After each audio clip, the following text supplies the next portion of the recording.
जिस पर हम बात करना ठीक नहीं समझते और जिसका परिणाम आज हम नहीं पूरा विश्व भुगत रहा है। वो सोच क्या है, उसका जिम्मेदार कौन है, क्या कारण बनते हैं उस सोच के, ये मैं आपको नहीं बताऊंगी, ये मैं नहीं बता सकती आपको।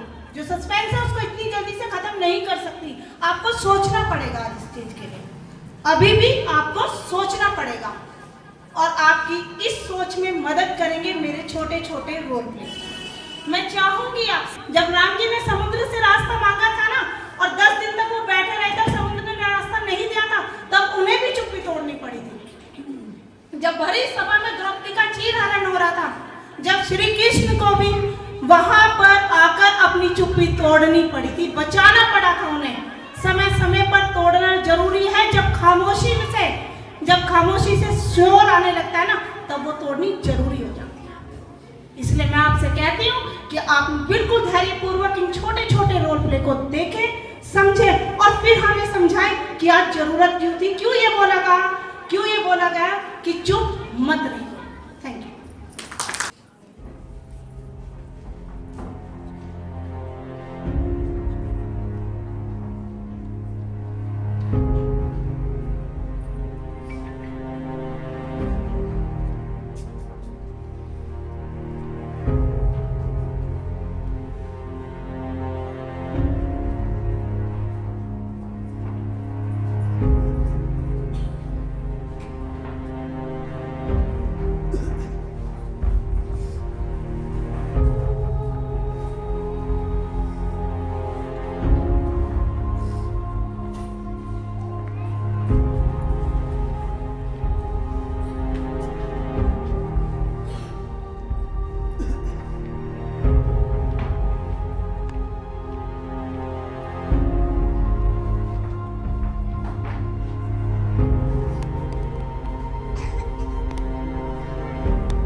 लड़का है वो एक लड़की के साथ बदतमीजी करता है और उसके बाद वो लड़की अपने फिर अपने पेरेंट्स को भी बताती है, अपनी मम्मी से बोलती है कि मतलब मेरे साथ ऐसा कुछ हो रहा है, तो उसकी माँ उसको बोलती है कि इसमें तेरी ही गलती है, इसको मतलब ऐसा कुछ करके वो अपनी बेटी का पक्ष नहीं लेती है।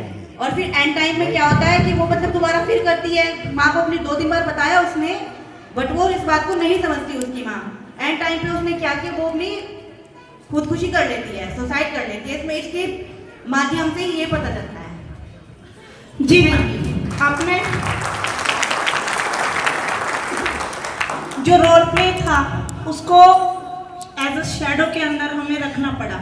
मजबूरी समझिए आप मेरी, मजबूरी समझिए। आज भी मुझे बहुत ऐसे लोग मिलेंगे या बहुत लोगों के दिमाग में ऐसा चलेगा कि ये मैम शायद असभ्य थी, क्योंकि अगर हमारे घरों में भी ये बात होती है ना तो हमें चुप करा दिया जाता है, नहीं अच्छी समझी जाती।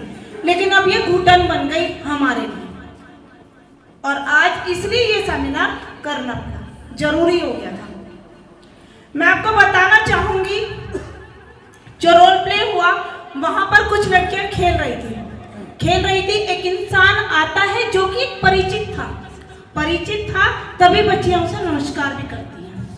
वो परिचित था तभी वो बच्ची उसके साथ चली जाती है। उस परिचित में कोई भी हो सकता है, मैं किसी संबंध का नाम नहीं लूंगी, वो कोई भी हो सकता है। वहां पर उस बच्ची के साथ वो छेड़खानी अमान्य घटना करता है। वहां पर वो बेटी अपनी माँ के पास आती है, लेकिन वो तो विश्वसनीय आदमी था, माँ उस पर यकीन नहीं करती वो यकीन अपनी बेटी पर। पता नहीं क्या कमी रही होगी, नहीं यकीन करती, और उस आदमी को दोबारा से मौका मिल जाता है वही सब कुछ करने का। बेटी एक बार फिर से कोशिश करती है कि मैं काश अपनी माँ को बता पाऊं और मेरी माँ समझ पाए।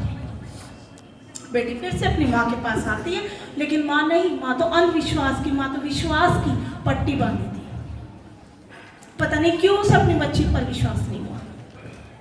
बच्ची ज्यादा परेशान हो गई और बच्ची को वो करना पड़ा जो हम कायरता के नाम से जानते हैं, जिसे हम कायरता के नाम से जानते हैं, वो उसे फैसला लेना पड़ा। लेकिन अंत में उसकी माँ सिर्फ आपसे इतना कहना चाहती है कि काश मैं चुप ना रहती, काश मैं कुछ बोल पाती।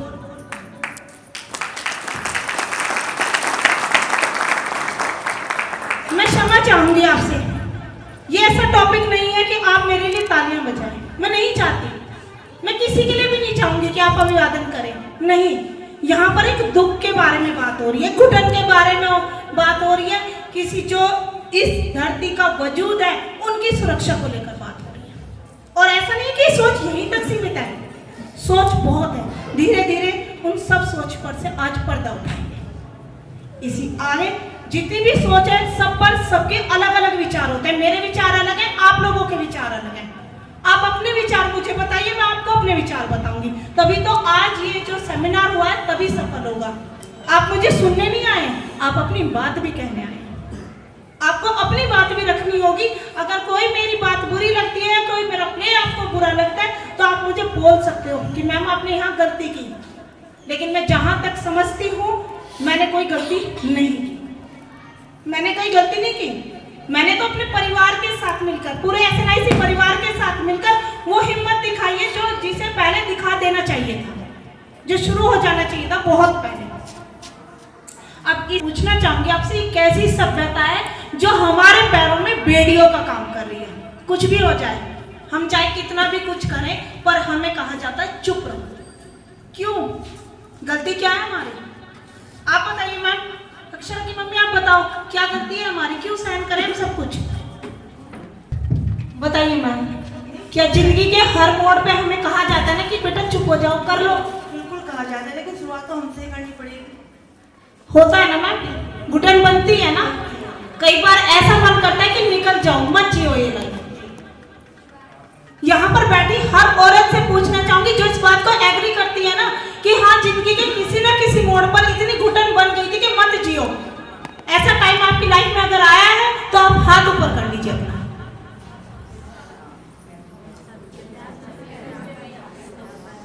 मैं दिखाना चाहूंगी आप सबको कि देखिए कितनी औरतें ऐसी हैं जिन्हें घुटन होती है, किस कारण से होती है।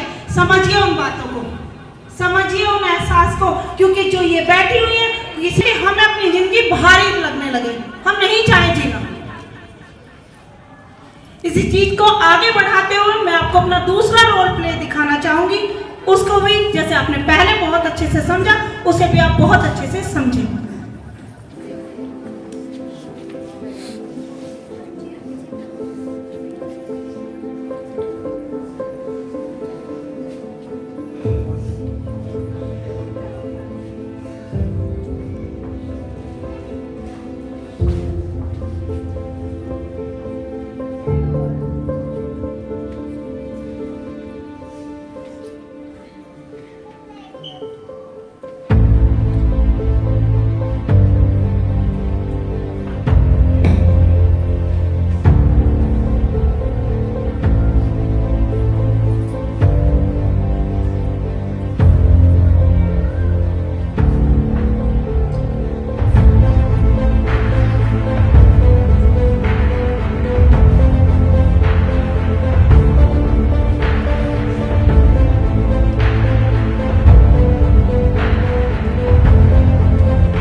अपने भाई से पूछना चाहूंगी कि इस रोल प्ले में क्या था।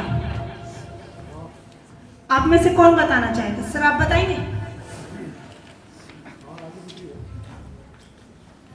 मैम मुझे लगा कि एक छोटा बच्चा है जिसके साथ किसी ने कुछ गलत किया है और घर के अंदर जो उसकी मम्मी है शायद वो उस पर ध्यान नहीं दे रही है, उसे अपने मतलब कुछ ऐसा आई थिंक माफी चाहूँगा कुछ गलत बोला होगा। नहीं सर, आप बहुत हद तक वहां पर गए, शायद समझ ना आए हो, बच्चों के प्ले में दिक्कत रही हो। नहीं मैम ऐसा कुछ नहीं ठीक है, थोड़ा है, मैंने ऐसा कुछ नहीं। मैं बताना चाहूंगी, अगर किसी मेरी बहनों को कोई समझ में आया हो, जो समझ पाई हो, वो बता दीजिए।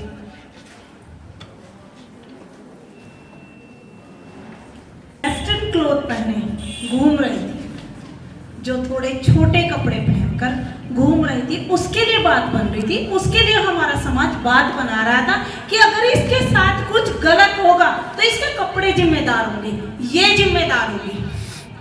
अगर इसके साथ आज कुछ भी गलत होता है, कभी भी कोई गलत घटना घटती है, तो वो उसकी जिम्मेदारी इसके कपड़े होंगे, इसका फैशन होगा। तो मैं आप सबसे पूछना चाहूंगी कि उन 5 साल के, 3 साल के, कुछ महीनों की बेटियों की क्या गलती थी, जिन्हें तो समझ अपने माता पिता की नहीं थी, कपड़ों की तो बात बहुत दूर थी। बताइए उनके साथ क्यों हुआ ऐसा? कौन कारण है इस चीज का? आज ये चुप्पी हमें तोड़नी पड़ी, मजबूर होकर, एक औरत होने के नाते तोड़नी पड़ी, क्योंकि पहले हम जिंदा जी सुरक्षित नहीं थे, अब हमारी लाश भी असुरक्षित है। पहले बात हमारे रेप तक सीमित थी, अब बात रोड तक जा पहुंची है। पहले ये औरतों तक सीमित था, लेकिन अब कुछ महीनों की बच्चियां, कुछ साल की बच्चियों तक हो गया। तो क्या करें इस कंडीशन में? बेटियों को पैदा करना बंद कर दें या उन्हें होते ही मार दें? अगर गर्भ में पले हुआ बच्चा बोलता है और वो बच्ची होती, तो शायद वो मना कर देती इस दुनिया में आने के लिए, मना कर देती, वो नहीं आना चाहती वो इस दुनिया में। क्या करेगी वो इस दुनिया में आके? आप बताइए।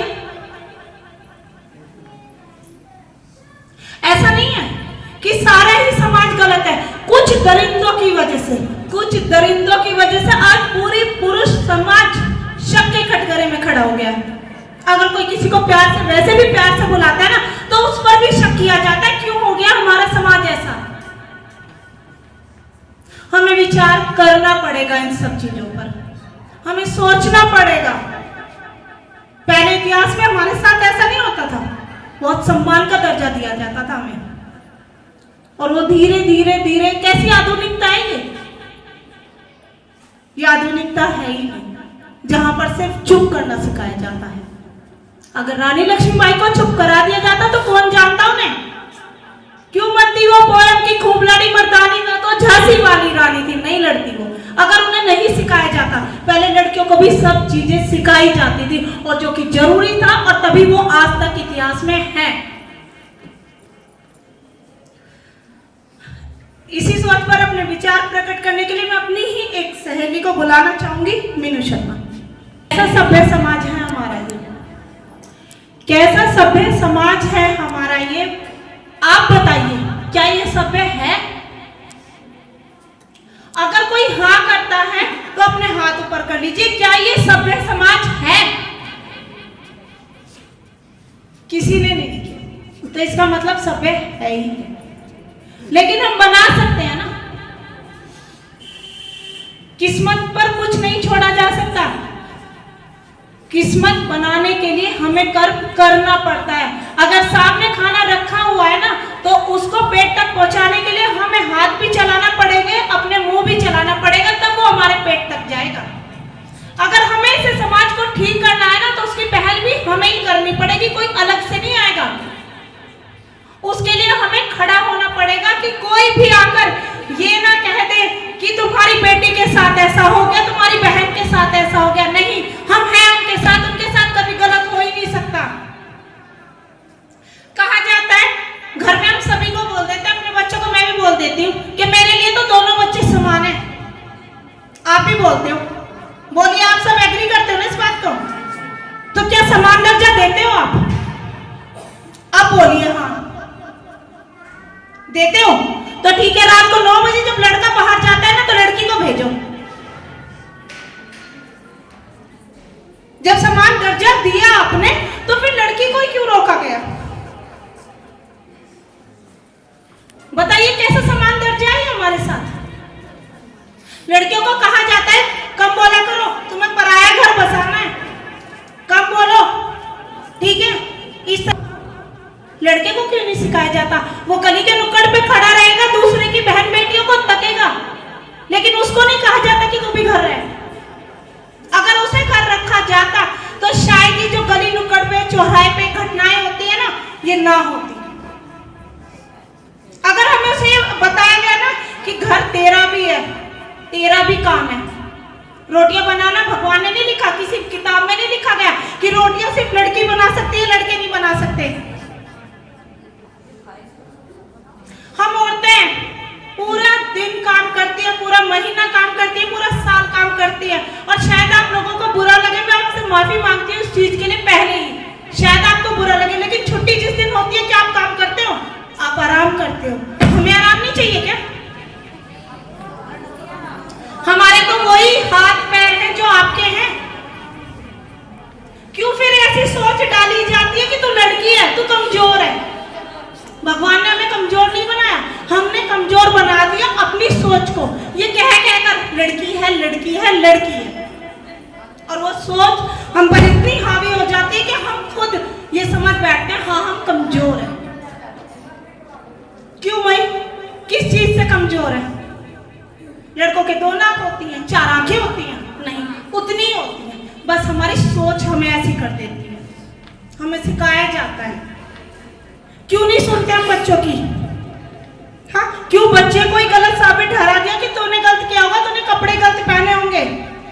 मैं पूछना चाहूंगी आप सबसे, एक तरफ जींस टॉप, एक तरफ साड़ी है, कौन सी चीज अच्छी है?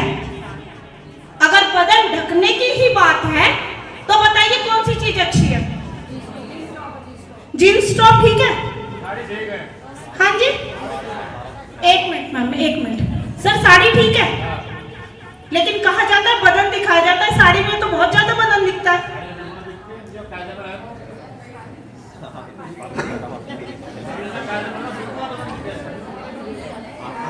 नहीं, कहा जाता है, सुनो, कहा जाता है बदन दिखा रही है, कहा जाता है ना भाई, ये चीज कहा जाता है। देखो छोटी सी बात है, ये कहा जाता है कि बदन दिखाई दे रहा है, शरीर दिखाई दे रहा है। साड़ी में तो दिखाई देता है।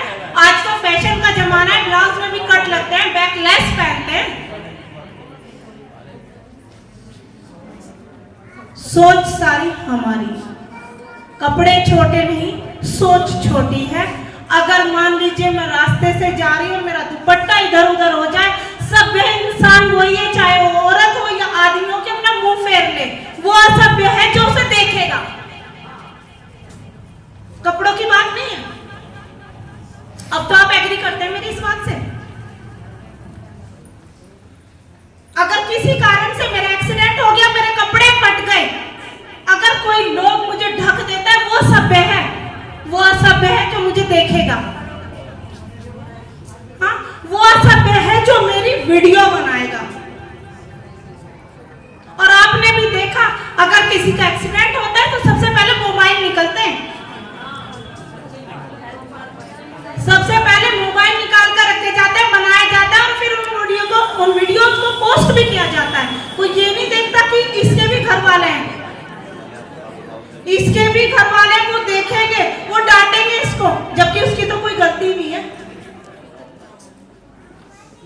मैंने आज अपने विचार प्रकट किए। कुछ इंसान